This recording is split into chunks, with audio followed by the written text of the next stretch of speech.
Agreed. This Sunday Igboho guy is the guy that he decided that he got tired of like listening to these politicians, Yes. and he You know, took it to upon take it himself. himself, yes. So what he does, right? He takes these huge buses, right?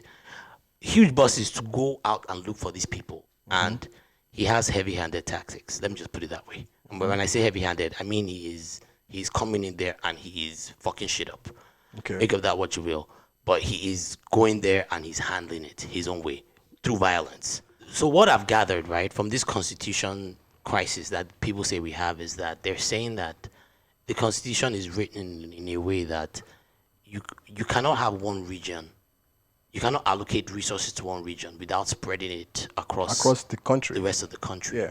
The problem is that not all the regions of the Generates- country yeah. generate the same amount of or even of income. enough money. Yeah. So it becomes an inefficient system. It does. Fair enough. Let's move on to something completely different, man. So you sent me some videos, Did I? yeah, about Nigerian constitution. Oh, with the Oh yeah, I sent you one by my. Oh no, I sent you one by somebody.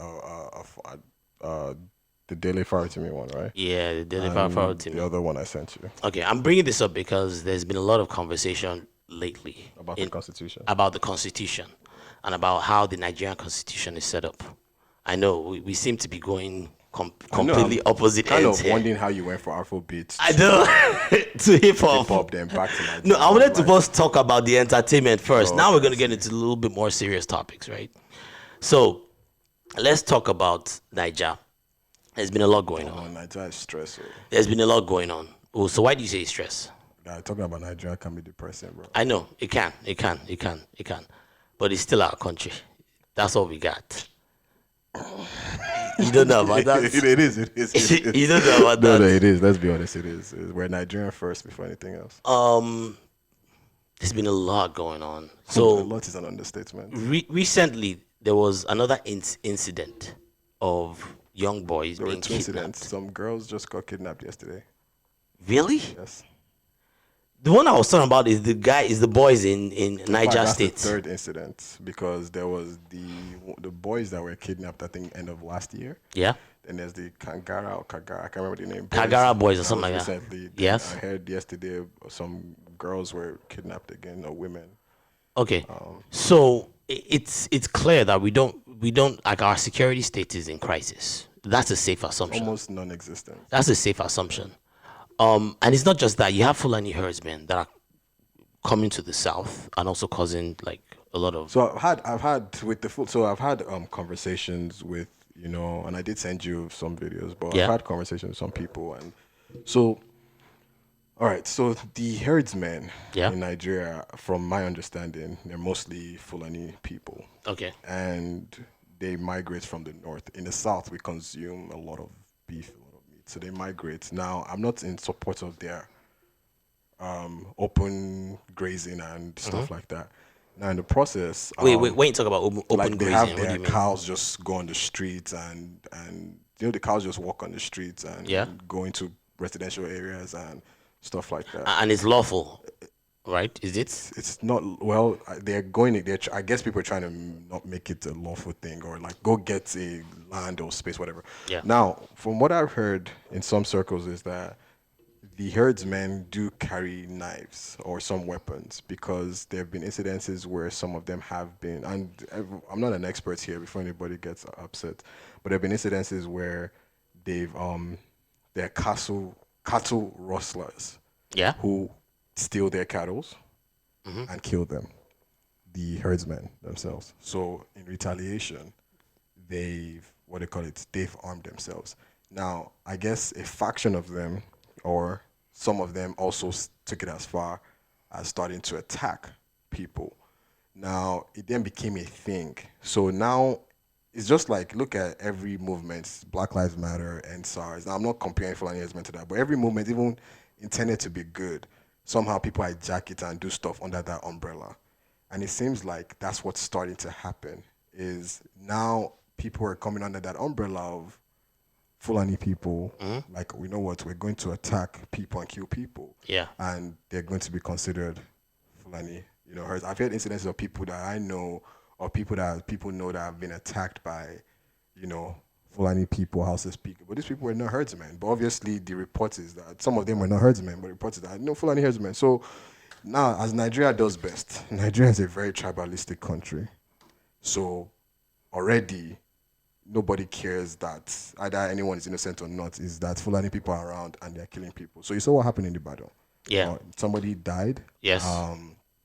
And then they started going to kill Fulani people. And the people that were actually suffering or attacking, they were attacking them. People that were suffering are not even the herdsmen themselves. They're your day-to-day, Okada drivers, your suya salesmen. These are the people that even end up, because everybody's like, look, I can't differentiate who's who. So I'm always careful using that word Fulani herdsmen. The same way I don't use words like, Igbo this or Yoruba that. Yes. I think, yes, I believe, okay, I put it like this. Everyone, I'll give this analogy. Everyone who has every photographer owns a camera. Yeah. Not everyone who owns a camera is a photographer. Okay. So not everyone. So yes, most of these attacks are coming from people who speak, Hausa and Northerners people. Not every Northerner. They're not. Yeah. Exactly. So, but now what's happening is becoming a tribal war. Yes. So it's Yoruba versus Hausa and and Igbo. And Igbo, so it's like now it's becoming a tribal war. And that's what Nigeria does best. Nigeria, and it's the people in power know what they're doing also. Have you ever heard of this guy called Sunday Igboho? Yeah, so you see what he's one of the people that are within like the Yoruba so side. What ends up within the Southwest, he has been actually coming after these guys. Yes, so you're going to breed hard. So Sunday Igboho is not going to hear that, not all of them are Fulani herdsmen. He doesn't want to hear that, because what he sees is this person was attacked and killed. That person was attacked and killed. This person was kidnapped. And they were all done by Hausa-speaking people who pose as Fulani herdsmen. So he doesn't even want to. And that's what happens. I want to clear up some stuff for people that don't know who Sunday Igboho is. Sunday Igboho is a car salesman, right? He's supposed to be relatively wealthy in Nigeria. And what happened was, anytime these Fulani herdsmen incidents happen, where they would come and they would take over people's like ranches and farms, right? Yeah, they've killed prominent members of the Yoruba society. Sometimes they would take over people's ranches, and again, we want to make sure that these are just specific herdsmen. It's not. I don't want to say it's all of them, but they would come to parts of the South. They would take over people's ranches and farms, and they would either have their cows grazing on it and destroying people's farmland, and whenever there was any kind of opposition to it, sometimes they would harass the owners of these lands. Yeah. In some cases, they actually end up like, kidnapping people and killing people. For some of them, it's not even the herdsmen. So for some of these same herdsmen, right, they just go out looking for people to kidnap. I know somebody personally that went through it. That actually got kidnapped. He was somewhere in Osun State. He was going to Ife or something, and he got kidnapped. He got taken into the jungle, and they asked for ransom. So there is no doubt about this that it happens. Yes, that exactly. There's something going on, right? Exactly, I agreed. This Sunday Igboho guy is the guy that he decided that he got tired of like listening to these politicians, and he took it upon himself. So what he does, right? He takes these huge buses, right? Huge buses to go out and look for these people, and he has heavy-handed tactics. Let me just put it that way. And when I say heavy-handed, I mean he's coming in there and he is fucking shit up. Okay. Make of that what you will. But he is going there and he's handling it his own way through violence. He has like buses full of these like rowdy guys, right? Let's pause here now. So do you blame now? So now I don't agree with his tactics. Yes. But do you blame him also? So because now what ends up happening, even some of these Fulani men, you find out that Fulani is not just restricted to Nigeria. The same way Yoruba is not only restricted to Nigeria. Yeah, the Fulani men Niger Republic and all that stuff. So and some of the people say some of these men are not even Nigerian. The first issue we have is we have a very porous border. The border that the government has refused to fix. Yes. Secondly, we have a Fulani man in power. Now, the problem with that is this man is not going to want to come out and agree with the narrative that they're Fulani people attacking people, because now he's going against his people. Yes. So that secondly is keeping mute. Thirdly, the rest of the country is like, what the hell? We know these people are Fulani, and why aren't you doing shit about it? Yeah. Now, you have Sunday Igboho who's going to take things into his hands because that's the only way he knows how to fix it. I've heard on Oyo State Governor, they came up with the Amotekun police, because Nigeria doesn't have state police. So, and they've told they told police doing the whole NSAS stuff to kind of take a step back. And when this whole Fulani stuff happened, I was hearing stuff from people in Ibadan that the police were like, we're not even going to help you guys. Maybe your governor told us to step back during NSAS. Yeah. Like they're almost in a strike. So it's almost now it's in the hands of everybody. Just sort yourself out. And that's what Sunday Igboho is doing. So I don't approve with it, but I understand why. But it's almost like it's almost inevitable. It's almost inevitable. Yes, and that's the problem with Nigerian government. So again, I'm bringing all this up to say that there's a lot of issues going on in Nigeria, and it's not just it's not just the Fulanis, the NSARS movement, the issues that the NSARS movement. Then in the middle you have bandits. Then you have bandits. They're not even bandits. There's a lot of stuff going on, and then terrorists. So now I'm starting to hear echoes and cries of maybe we should end Nigeria. How do you end Nigeria? And the reason why a lot of them are saying that is because they're saying that the way the Constitution is written is not really made for a country that would really work in an efficient manner. That's what the other video I sent you says. That's what a lot of people in the know say is, I don't think we should end Nigeria. I think that constitution needs to be, I'm with Daily Fire Team, I think it needs to be torn up and redone from scratch. I think that constitution needs to be not amended. I think be done. I think they've tried to amend it a few times. Yeah. I don't know. I think someone needs to say, government needs to sit down and start. Like the constitution needs to be written from scratch and approved and passed. Something that favors, because you see, because Hausa, Fulani people will tell you that, and that's what Oyo State governor was saying is, like one thing in the constitution says any Nigerian is allowed to live anywhere in Nigeria depending on race, and stuff like that. Which not race, tribe. Yeah. And that makes sense.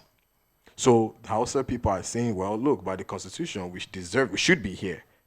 But then you're having people that are saying, well, let's get rid of them. So you can't get rid of them because that man has a right to stay there. So an Oyo State governor is upholding that right, that they have a right to stay there. So he's almost... It's a recipe for disaster. It's weird the way that thing is written. So I don't know. I really don't... But I'm not the someone who's going to write that constitution. But I've heard from people in the know that that thing needs to be done, just gotten rid of. Same thing. I've always argued the case of state allocation. Yeah. Now, how does Kano State have the right to destroy millions of naira worth of alcohol because of their religion and belief? But then when Lagos State is doing Dirty December and makes money off alcohol sales and tax, Lagos State has to submit their income to the federal government, who then allocates that money round the country, and Kano State will get a cut from that money. Yeah, it's definitely not equitable. It's not. It's not. So why couldn't Kano State take the alcohol and say Lagos or whatever states is eligible can sell alcohol? You guys take and sell it because that revenue is coming back to us. So it makes no sense.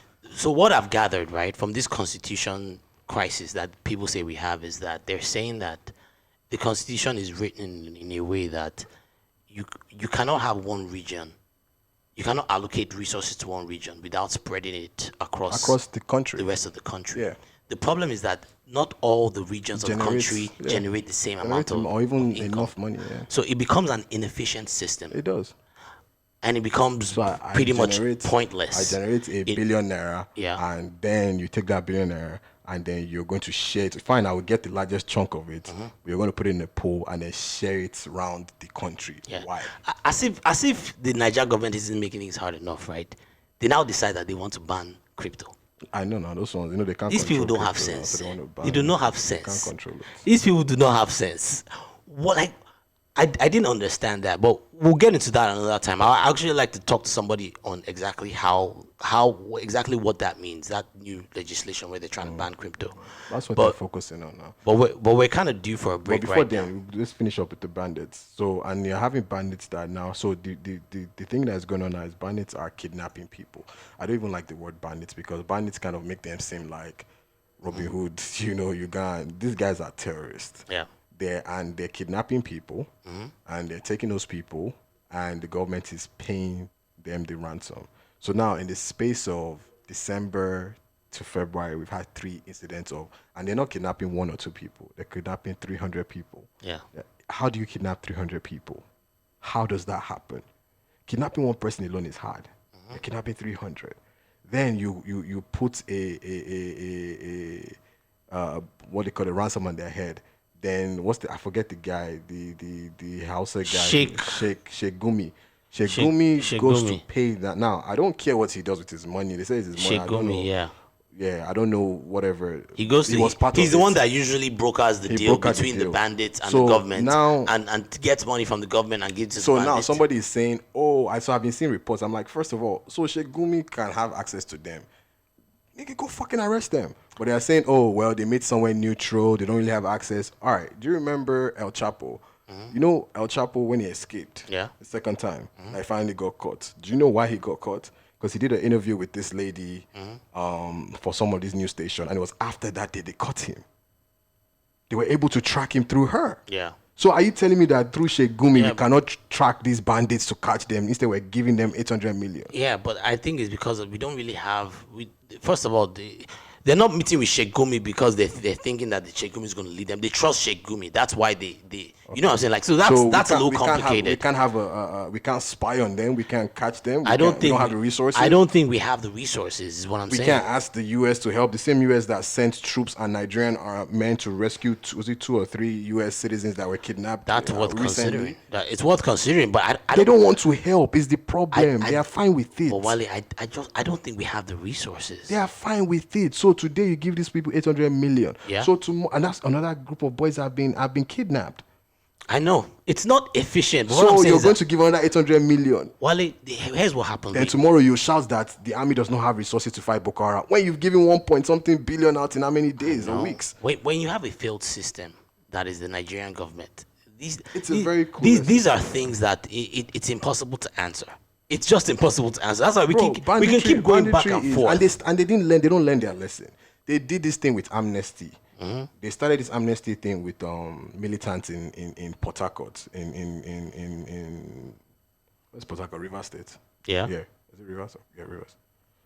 They did it with Port Harcourt, and they were paying militants off. Yeah. Some of these militants today are billionaires in Nigeria. I know. And guess what? They are still kidnapping people in that region. Wale, it is a failed state. Do you understand? Like we don't have the capacity to be able to deal with banditry. Let's go on the break. And what's next? We don't have the capacity. That's what I'm trying to tell you.